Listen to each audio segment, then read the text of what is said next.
Summer days are here, and I realized that my garden needed a little bit of TLC. So I'm going to start by tying up some of my tomato bushes.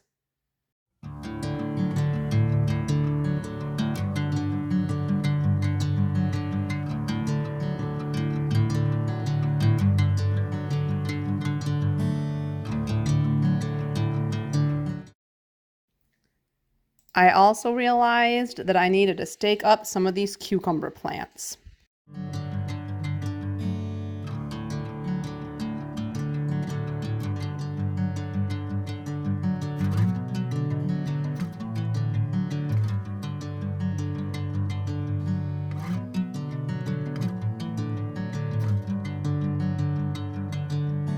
Bring me into golden sunlight. If I'm going with you, I know we'll get to the other side. Sinking in, I know this feels right. Catching a breeze, love moving through me like a wildfire, like a wildfire.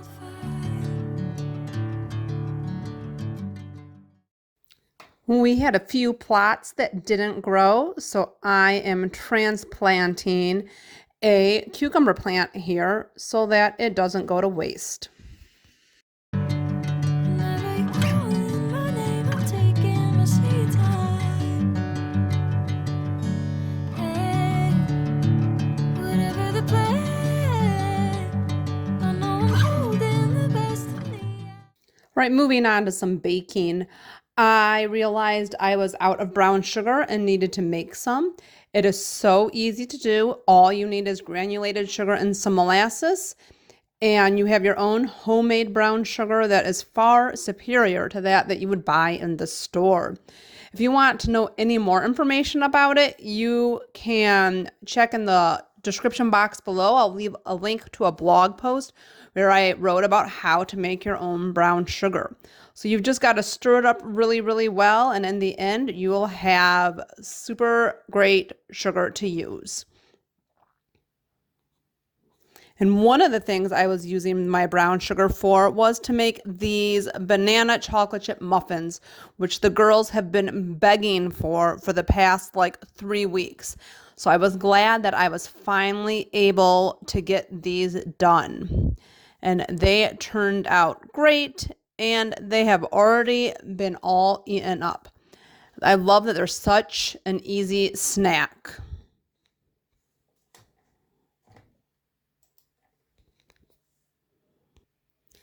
So here I am whipping up another batch of marshmallows. We are having the cousins spend the night, and I knew that I wanted to do a bonfire and make s'mores, so I needed to get some marshmallows made. And I also have a recipe for this on my blog as well as a YouTube video you can watch if you want to learn how to make your own marshmallows without corn syrup. They are so very, very tasty and smooshy, smooshy. Right, so I also was making some graham crackers. This dough, as you can see, is very, very soft. I think I let the butter soften a little bit too much, but we're going to pop this in the fridge and roll it out tomorrow and see what we can do with it. So I did have to add a lot more flour to this dough in order to get it to do what I needed it to do, but in the end, it worked out. So as you can see here, I am getting this dough rolled super, super thin because that is key for having crispy graham crackers and not soft graham crackers.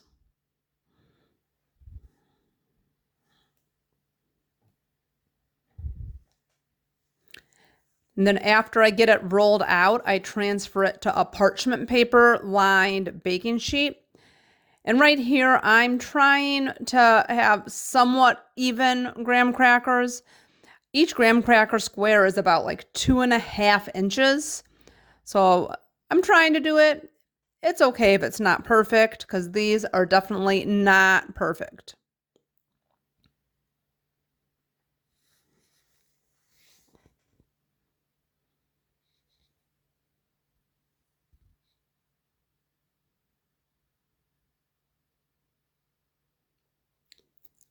And then kind of similar to my cheesy discard crackers, you need to poke holes in the graham crackers, which helps them get crispy.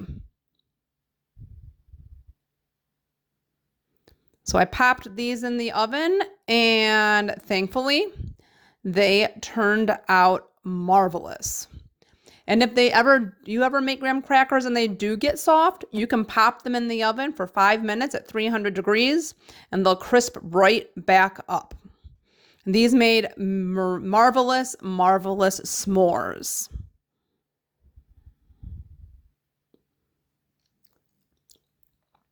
Now this is just some prep that I do after a grocery shopping day. I like to wash all of my fruit and then I put it away in some really cool containers.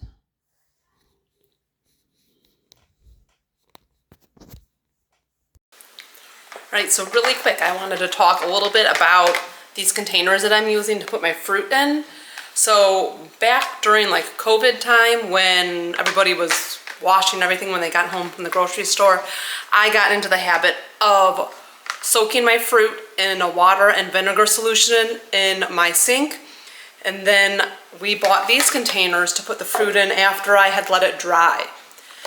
And I really actually love them, and I love the fact that I don't have to like wash my fruit every time I want to use it. So I just do everything when I get home from the grocery store, and you saw me putting away all of my fruit that was on cookie trays. So I will wash my fruit when I get home from the grocery store, and then I take it out of the sink, rinse it off, and let it dry on a cookie sheet that has just like a kitchen towel on it. Then when I'm done, I use these containers. So I have two smaller ones. One I usually use for like blackberries and for raspberries. One I use for blueberries. They have a long one, and this is what I like to put my strawberries in. And then I also have the square one, which is what our grapes are in. And I will include a link below in the description that links to these, and it is an Amazon affiliate link, so anything you purchase I will make a small commission, and thank you for helping support my channel. Now let's get back to the rest of our day.